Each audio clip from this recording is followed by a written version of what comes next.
આત્માનો પંથ, અરે આપણા આત્માનો પંથ યુગો યુગોથી હેડ્યો આવે છે ભાઈ. દાખલા તરીકે અરે આત્માનો અંત ક્યારેય પૂરો થતો નથી. ભગવાને જ્યારે સૃષ્ટિ રચી ત્યારથી અરે આત્માનો કોઈ અંત નથી, અને પરમાત્મા ક્યારેય છેડો પૂરો કર્યો કોઈ નક્કી હોતું નથી. આત્મા પંથમાં સમજવા જાય તો તમે એમ કહો કે ભાઈ રામ અવતાર થયો, કૃષ્ણ અવતાર થયો, પેલી ના મોરી ભગવાનના અવતાર થયા.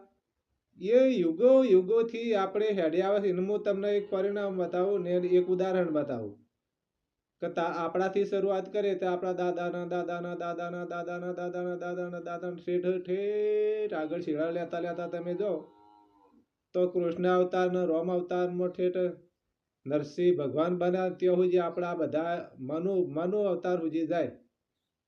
તો આત્માનો પંથ ક્યારે બને એમ આ પૂરો થાય એમ નથી. એ તો પરમાત્માની મરજી પ્રમાણે આ બધો આત્મા ચાલી રહ્યો છે. અને આત્માના ઓળખવા માટે ભક્તો સંતો ગુરુદેવો એટલા માટે કે તારા આત્માને ઓળખ્યા વિના રે ભવના ફેરા નહીં તો મટે જી.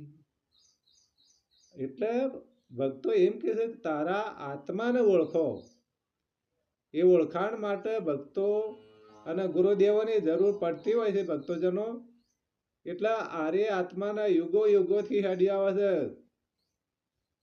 અને એ સતયુગ વખત ગણો કે કળિયુગ વખત ગણો કે બધા યુગમાં આપણે જ ભમવાના છું. કોઈ લખ 84 તમે રોજના મરો છો, રોજના જાગો છો, આ બધું હેડ્યું જ આવે છે.